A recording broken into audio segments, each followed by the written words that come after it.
was we went through some layoffs, and me being in recruiting, if companies aren't hiring, there goes my job. So the past few years have been quite the, what I would say, I've had quite a number of jobs over the past 2.5 years. I've worked for another Virgin company. I worked for a couple of tech companies out of San Francisco, and really got to sink my teeth into other areas that I didn't think I would be able to. But nonetheless, it really helped me identify which areas that I didn't want to pursue, and really wanted to focus in on honing in on companies that really provided that amazing environment for me to thrive. And Avanade has been that environment that, going from a Virgin company, never in a million years did I think I would ever work for another company that provided that same level of warmth and support.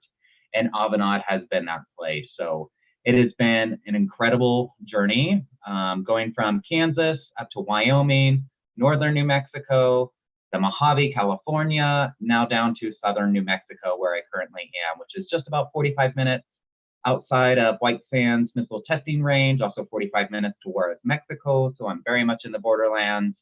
And again, never in a million years did I think I would ever have this career journey. And I really just like to highlight that because, again, you never truly know what's in store for yourself until you really open up all the possibilities that are out there, and you can actually have quite an exciting career, needless to say.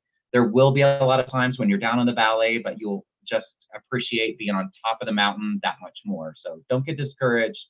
Keep rolling with the punches as they come through life, because you will definitely have them. Stay encouraged, and everything will work out at the end. So that's a little bit about my journey, which kind of leads me to, my time here at Avanade. And I will say for some of you all that, again, Avanade might be somewhat of a familiar name. For me, it all started with researching our executive team. And I was blown away by our CEO at Avanade. Her name is Pam Maynard. Just her word choice, her body language, her tone, just everything she does just really conveys emotion. And I myself know that I'm a very emotional person. I am a loyalist in the sense of I like believing in my leader, just because I find that provides me a lot of energy and the oomph to really do the best that I can in my job. And so for some of you out there that, looking at executive leadership as one of the deciding factors of why you want to go work for a company, like, definitely spend some time looking into the executive leadership here at Avanade or any company. It's just a great way to see exactly what type of culture, et cetera, that can be provided should you be landed an opportunity there. Again, just trying to provide like a picture because I'm a very visual person. Avanade is kind of a hidden gem in the sense of we were created by two tech giants, Microsoft and Accenture, but unless you've worked in an area that has an Avanade office, you may not be familiar with the name, but we are kind of a large company in the sense of we actually surpassed 60,000 employees. So the 50,000 skilled professional is now a little bit closer to the 60,000 mark. So we're over a variety of different countries. We're a global country, which really impacts the culture at Avanade as well, being a global company, because we celebrate different holidays.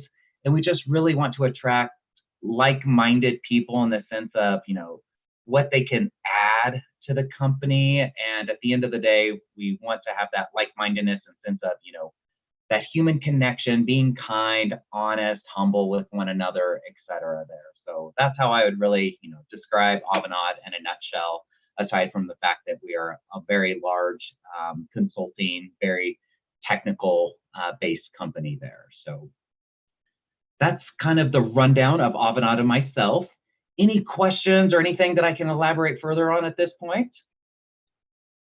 And out of curiosity, how many of you, this is like the first time that you're really hearing about Avanade? If you can throw like a thumbs up in the chat or anything like that, I'd be super curious to see, how many folks out there this meeting might be their first time to really learn more about Avanade. I see one thumbs up.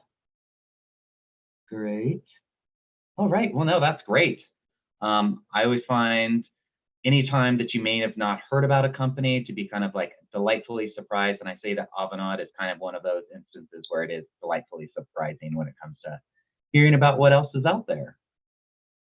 All right, so folks, I know, as I'm sure you're all doing this right now, you're looking to see what opportunities are out there. And from a recruiter perspective, I thought it would be very helpful to provide some additional insights. I know you might have been going to your career services at Cal Poly, which I'm sure is great, but also, sometimes it's hearing it from the horse's mouth of like what's going on in the industry, what do I need to do to make sure that my resume stands out, all that good stuff. So I want to talk about 4 specific areas.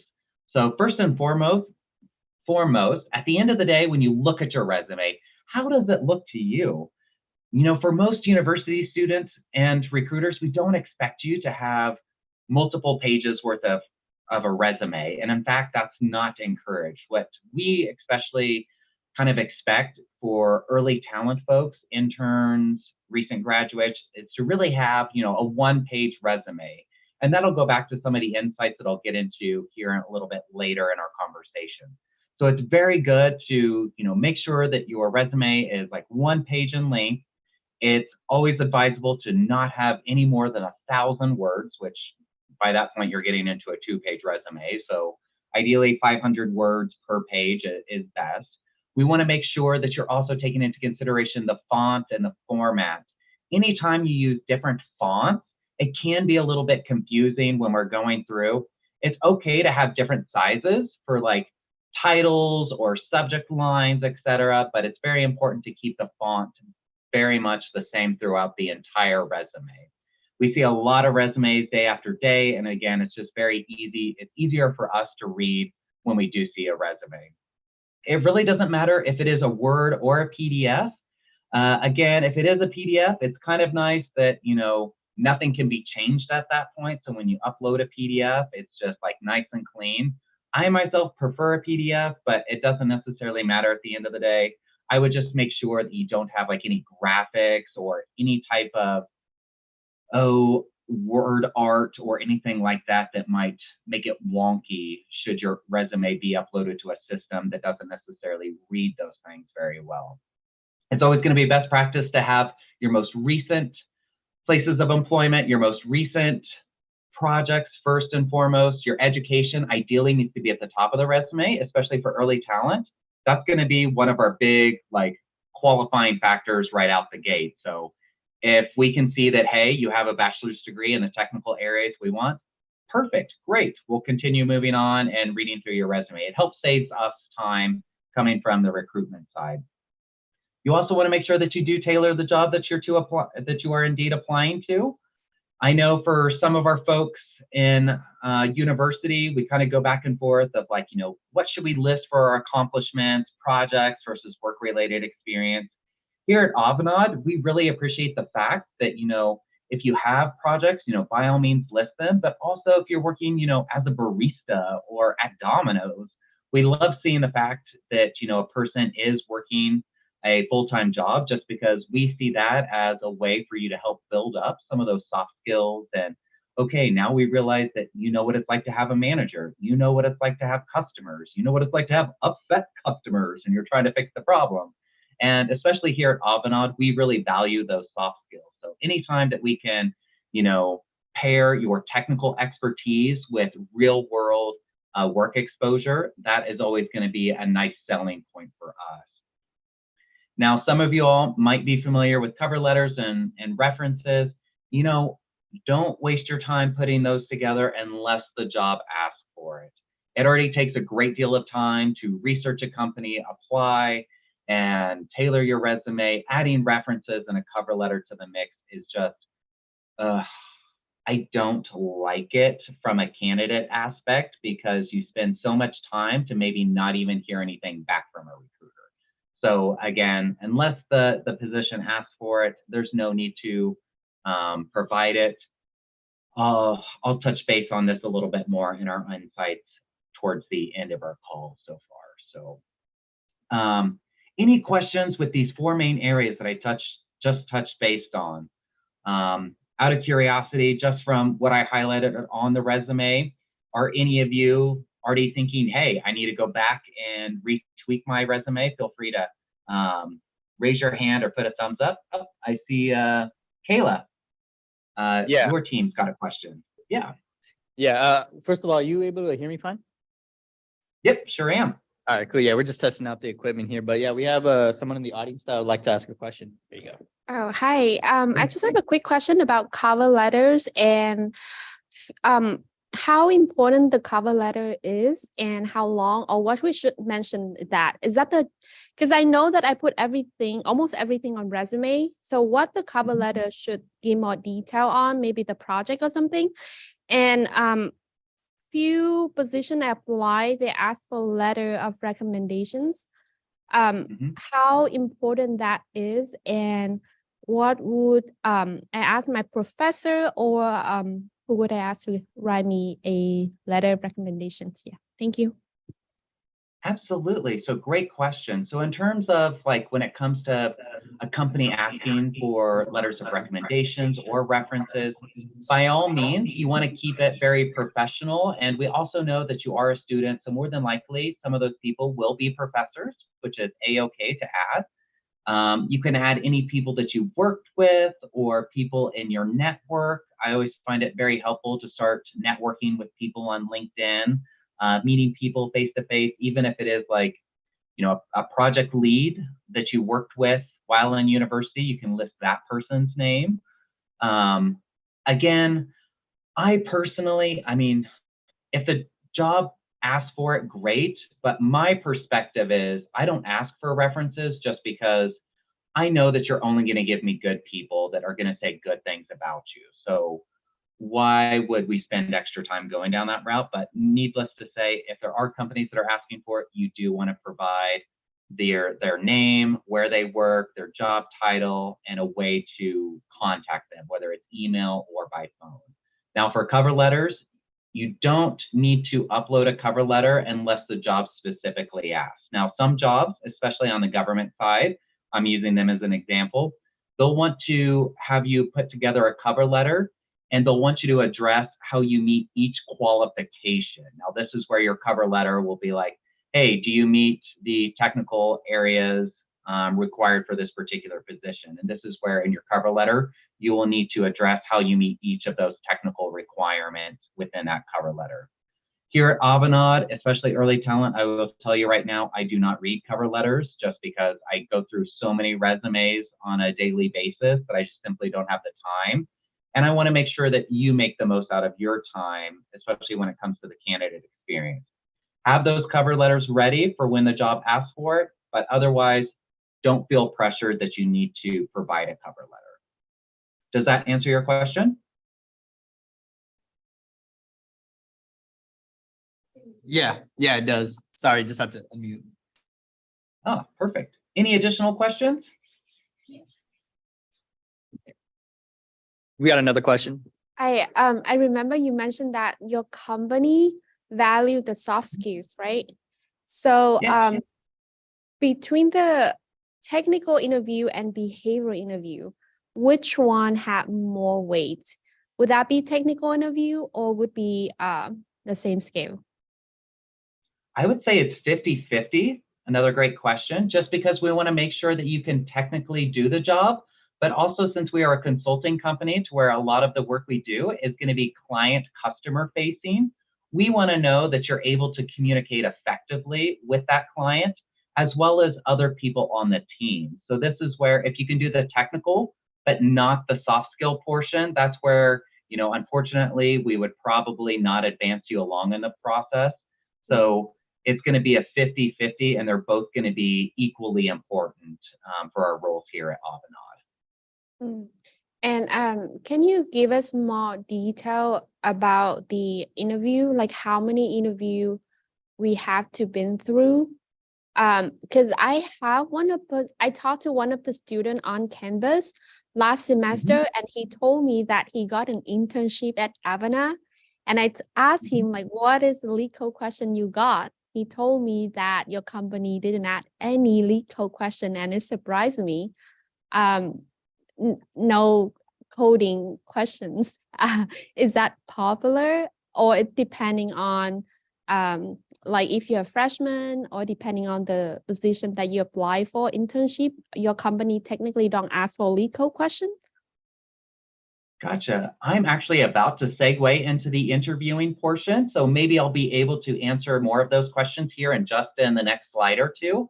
Oh, yeah. So I'd say sit tight, and then also we would ask questions on the coding side, but I'm wondering if he had an interview with like a recruiter versus a technical person, because more than likely, me on the recruiting side, I'm not going to go into too technical questions at that point. So I'm wondering if it might have been a different type of interview, but stay with me and I'll get into that here in just another minute for you. Got it. Thank you. Yeah, of course. All right. Anything else before we continue on? All right. Silence is golden.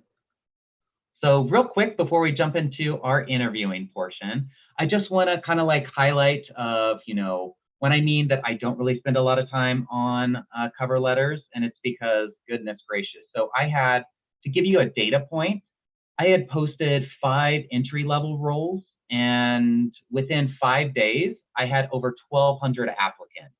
And this is where, again, as a recruiter, I'm spending anywhere from 15 to 60 seconds reviewing a resume, so that way I can move it over into like a shortlisted folder to where I spend a little bit more time going through. Every company has a version of best practices. The applicant tracking system is going to be very different at each company, so just take into consideration that aspect. And when I mean an applicant tracking system, that's going to be the software that the company uses to collect your resume information and your applicant information.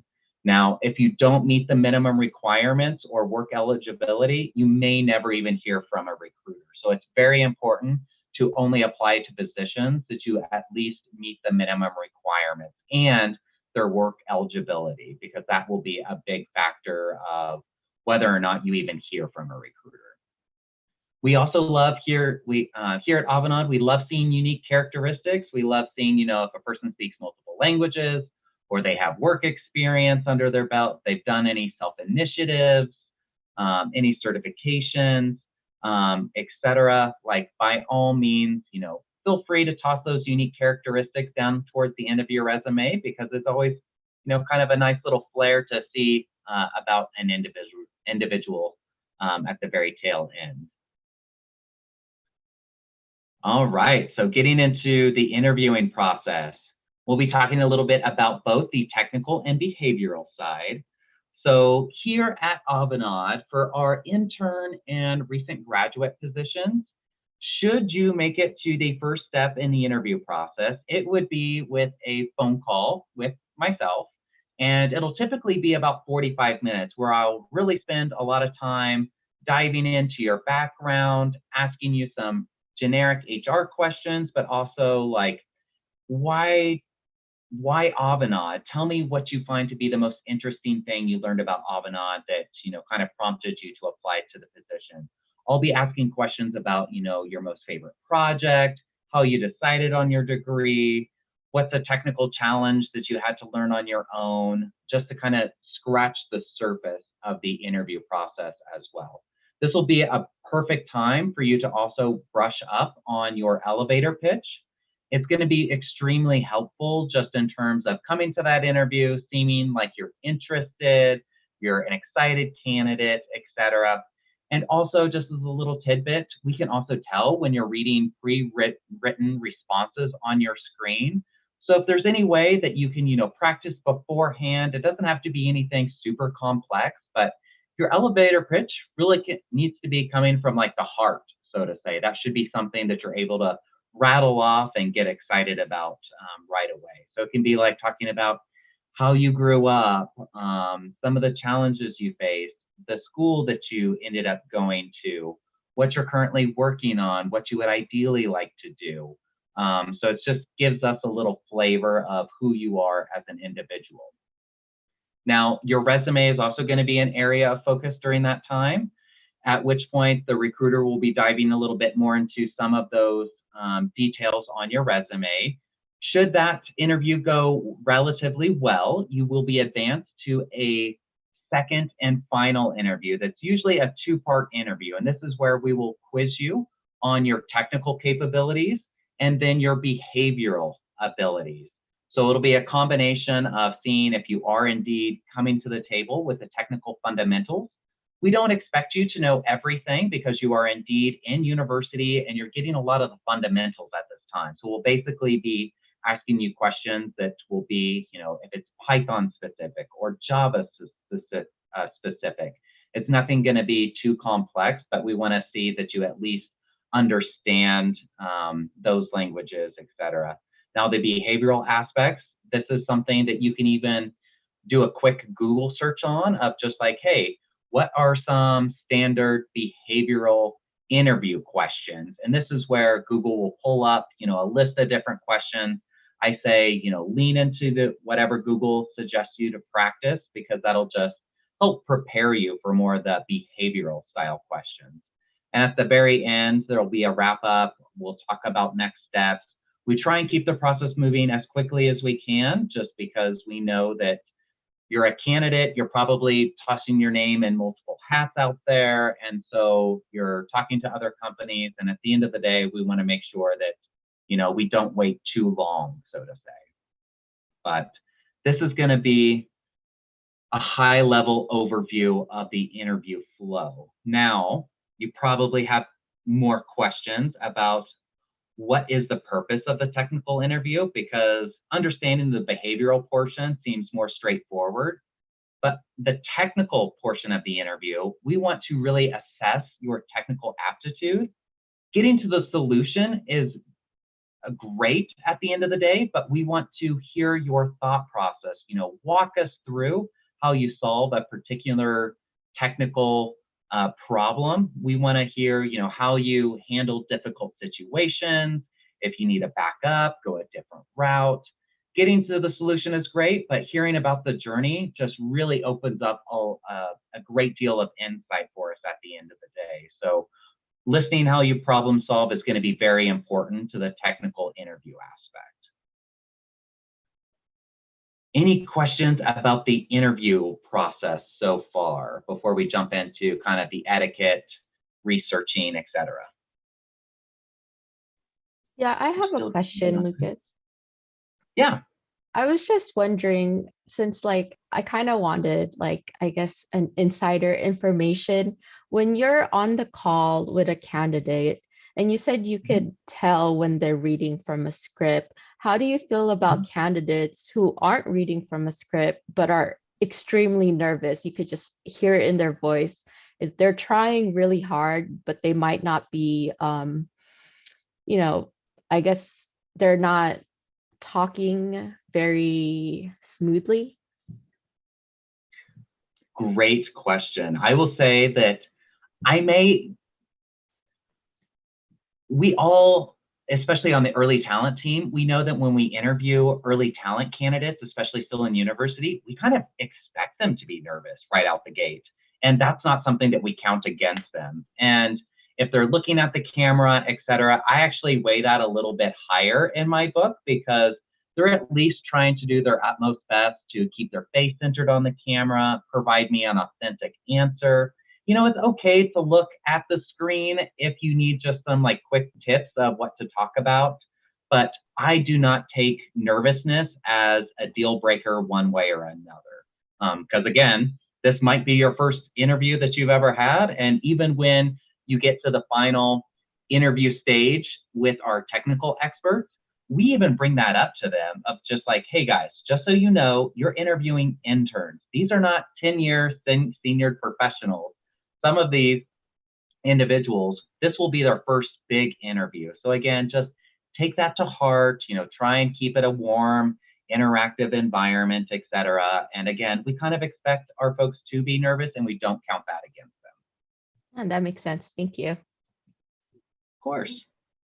Hi, I had a question. It was about the technical interview portion. So Yeah. if you're you don't know, like you don't get to the solution, but you're still trying to like think through it, and you're able to communicate what it is like, or how you solved whatever technical question it was. Are you like docked points for not getting to the solution, or like is what's being taken into consideration, I guess, in the technical portion? Yeah, great question. So at the end of that interview, I will be meeting with the team that interviewed you, and we'll be bringing up how you went about solving that technical problem.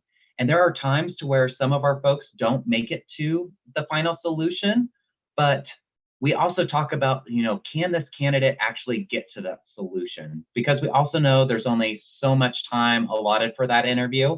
And so we also ask about that of like, hey, was that candidate at least on the right track? Should they have had a little bit more time? Would they have gotten to that solution? And we even bring that up. And there are times to where we actually push those candidates through to an intern offer. So as long as we can tell that they're on the right track and maybe they would have eventually gotten there, it's not a deal breaker for us on our end. Okay, thank you so much. Yes. Hi, I just have a couple of questions. My name is Nhi, Yeah. NHI. I add you on LinkedIn, by the way. Just want to Yeah, follow fine. with you after this meeting. Okay. I have a couple of questions. So the first one is how many lead code question we're gonna have in the technical interview, like one medium and another medium hard question. And the other one is, what is the platform that your company use for technical interview? Is that HackerRank or CodePen, like a Google Docs? Yeah, And great question. Sorry. I go had ahead. couples, so stay with me. I'm sorry. I put a couple programming languages on my resume. Would that, as a recruiter, would you recommend me put only one, the one that I really strong, or should I put all the one that I know? I do know some of them, but I have to review because I only stick with one or two. I'm not sure if I put everything I know. And the other one is I watched some of the YouTube video, and they recommend if you have a YouTube channel and you have some followers, put it on your resume. As a recruiter, what do you think about it? And research versus project. As a recruiter, I know that you read the candidate resume. What do you think about like research and project? Which one you would prefer? Yeah, I think that's it. Thank you. Gotcha. Okay, that's a lot of questions. So let me see if I can touch base on all of them. So in regards to how many technical questions we provide, that will really be interview dependent. There's going to be times where we will come in with just kind of one big technical problem to see how you go about solving it. However, if you solve that, or we have extra time to look at other areas, our technical interviewers, they will ask more technical questions just to see, like, we understand if you know the fundamentals, that's great, but if you know more, even better at the end of the day. And even when I'm meeting with candidates during that first recruiter phone screen, I am gathering what they're most proficient in, so that way I can send it over to my technical interviewers, so that way they can be aware of the areas that they should ideally explore with the candidate in terms of their technical capabilities. Now, whether it comes to projects versus research, both are A-okay in my opinion. Those will be looked at on the resume. If you have links to include on your resume, that's always helpful. Sometimes we bring those up during the debrief as well when we're talking about like, hey, I was really surprised and this really helped me see a visual of what this person's achieved and what their capabilities are. So it's really up to the applicant. Applicants have gotten intern offers without uploading links, but they also have at the same time. So it's not necessarily a deal breaker one way or another, but I would also just kind of be mindful of how much information you have on your resume, just going back to my original topic of formatting, trying to keep all that information as concise and clear as you can without, overloading your resume with too much information, et cetera. So I would put that back on the candidate of just, weighing out how your resume looks at the end of the day.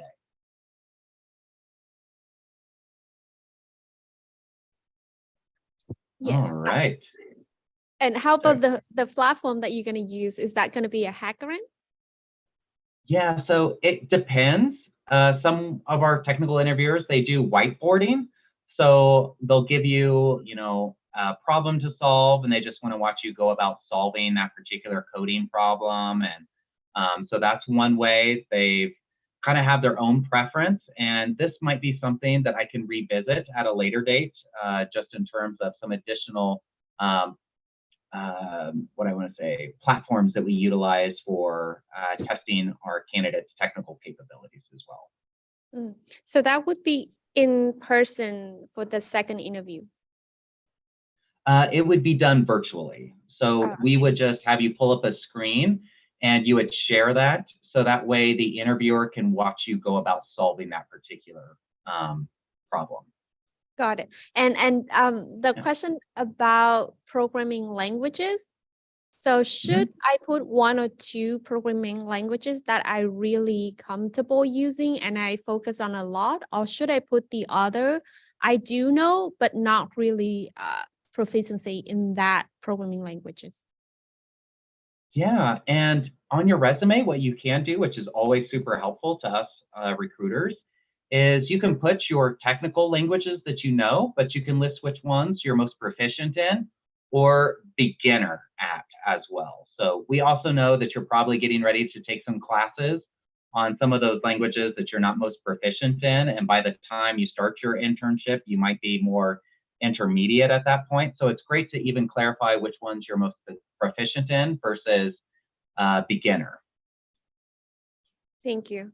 And about the YouTube channel, I watched one of the video and say, if you have YouTube channel and have some follower, you should put it on resume. Yeah, you totally can. That's not going to be something that we totally measure at the end of the day. It is always nice to see, but it's totally up to you. There's a lot of tech companies out there that measure a lot of different things of a candidate. I will say that's nice, but also not necessarily a data point that we measure. Yeah, thank you so much. Yes. All right. And I see that I got a question in the chat about any software engineering positions for new grads of now. I'll actually touch base on that here in just a moment. I'm also looking at the time as well, and I want to be conscious of everyone's day here, because I'm sure everyone's got classes. So what I may do, the next two sections, whatever we don't get answered, I'll make sure that we have time for additional questions at the end. I want to make sure that some of the questions here will probably get answered in the next couple areas of topics. So, all right. So jumping in real quick onto the etiquette when it comes to, negotiating an offer, what's important to the candidate, et cetera. I just want to really highlight, when you do get an offer, do your research, really compare apples to apples. Glassdoor is great, LinkedIn. There's also the NACE salary calculator. You can do cost of living comparisons, but also go back and pull up that list that, I kind of alluded to early on in our chat here of what's important to you when it comes to working for a company, when it comes to working on particular projects or a team, et cetera, and just really go through and start checking the boxes of, does this company meet the salary range that I had hoped for? Great. Does it have the cultural aspect? Great. Does it have the work-life balance? Sometimes, especially in tech, you'll be working, there's some tech companies out there to where you may not have weekends. So is the work-life balance important to you? And if you're, able to have more of that ability to put in longer hours, et cetera, that's great. However, if, you have life circumstances to where you need more of the weekends off, et cetera, take that into consideration when you're doing the whole weighing out of, is this offer right for me, et cetera. If you want to talk about growth opportunities, promotion cycle, is the stability of the company very important? Because especially right now, in this unique economy, which is always scary to hear, that L word, that layoffs. And so, hey, if I join this particular tech company, am I gonna, get paid really well? But also, is there the potential that they may not be as stable should the economy get kind of rough? And would there be potential of layoffs? Is the company operating more conservatively financial? And therefore, I feel like it's a little bit more stable in terms of, working at that company, which is something that I myself have put to like the very top of my want list, just because I myself have gone through a couple layoffs during COVID. So it's going to be really important to weigh out what's important to you. And I guarantee you, whichever company has the most boxes ticked, that will be probably the place to where you'll be most happy at, even if it's the place that may not pay as much, because it'll be meeting more of your needs, etc. So, and then again, when it comes time to communicating your decision, we just, here on the recruiting side, we know that folks are either going to accept or want time to really think about the decision more, or possibly, not accept the decision. And this is where, it's great to, treat your recruiter like a human being. We want to treat our candidates like human beings. We'll work with you on negotiating timelines regarding a decision. We know it's a big life moment when it comes to accepting an offer. And also, if you choose not to accept the offer, that's okay. We want what's best for you, and we want you to, be the best person you can be in your next career opportunity. And it's always helpful that should you decline that opportunity, if there's any reasons why you're declining, it's always helpful for the recruiter to be like, okay, well, this person declined because A, B, or C, and it just allows us to go back and make sure that we're indeed making sure that our recruiting program is indeed competitive and addressing any areas that need addressing. Ghosting is never cool. It's always great to follow up in a timely manner. If you get like an offer letter, it's always great to email that recruiter back of like, hey, thank you for sending your offer letter. I just need a few days to think on it. I'll reach back out to you by Friday of next week. And that is spot on great. And vice versa. If we're running a little bit behind schedule on giving you an offer letter, we'll do what we can on our end to provide you an update of like, hey, bear with us. Approvals are taking a little bit longer. So the whole etiquette process is very important. Now, I'm looking at time, and I'm going to jump right into our opportunities because we'll be able to answer some questions, which I know you will all have here in just a moment. So when it comes to opportunities here at Avanade, I would love to kind of talk about what we currently have, what you can expect for future openings, all that good stuff. So what I have right now is what I'm really recruiting for are going to be our internship openings come summer 2023. Now we're ideally targeting folks with a graduation date of December 2023 to June of 2024. And this really goes back to our life cycle of bringing on interns, because should they do a great job at the end of their internship next summer and the business can support full-time hires, we want you to have a full-time offer when you graduate either in December of next year or June of 2024. So there is a rhyme and reason behind that sweet spot of graduation dates. But when you're an intern here, it is going to be a 10-week internship. You're going to have the opportunity to participate in a fuel conference, which is quite exciting. You'll have the opportunity to gain a couple company paid certificates while you're here, which are always really a nice treat to have, that you take on an internship, you gain that experience, but then you also walk away with a couple helpful certificates that will just make you a sharper candidate going forward. So it's going to be a very immersive experience. And actually, we're going to be moving our internship to a hybrid internship next summer. So you will have more of the ability to meet on site and work remotely at the same time. Now, for some of you folks that have questions about recent graduate hiring, this is where we really look at, making offers to folks that are about to graduate or have graduated within the past 12 months.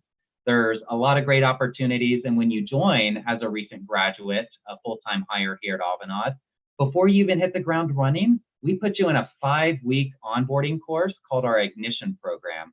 And it's kind of great because You don't have to feel super overwhelmed when you start at Avanade.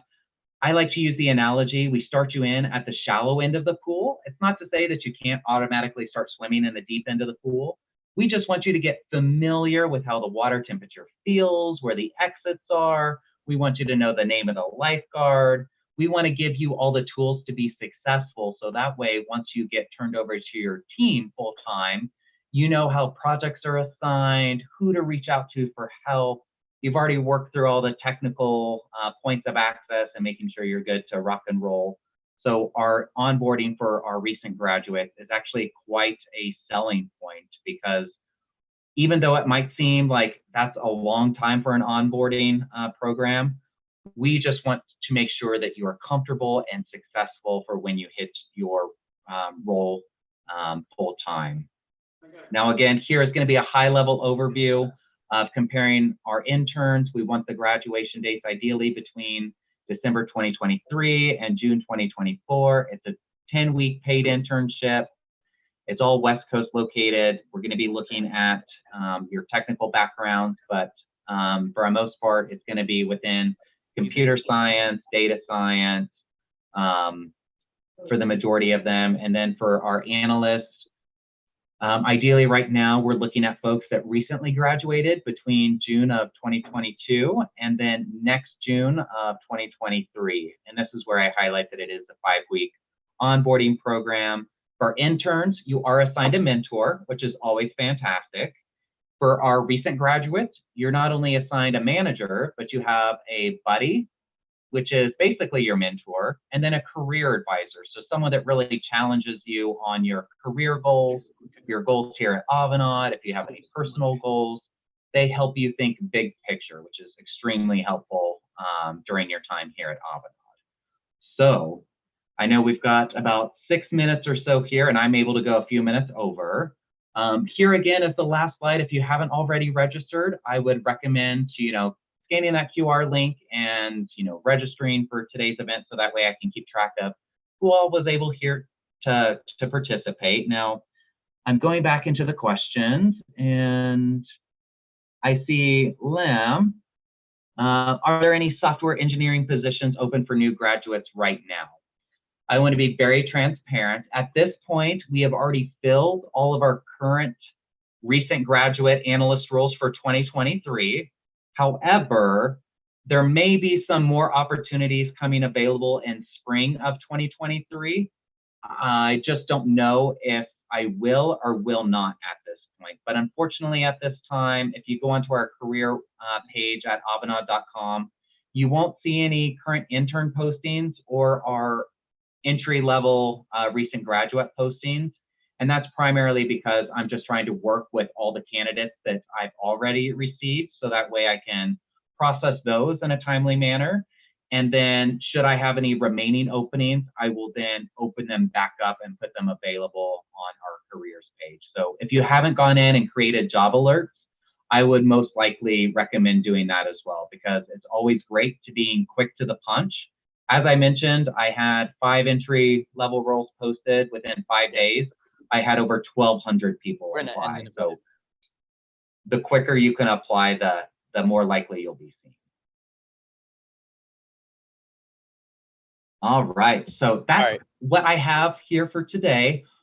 Questions now. Feel free to unmute yourself or toss them in the chat. Yes, so we're actually gonna have to end right now because we're cutting close on time. But just before we go, just wanted to say once again, Lucas, thank you very much for your time, what you offered, the insightful information you presented, and as well as obviously the food as well.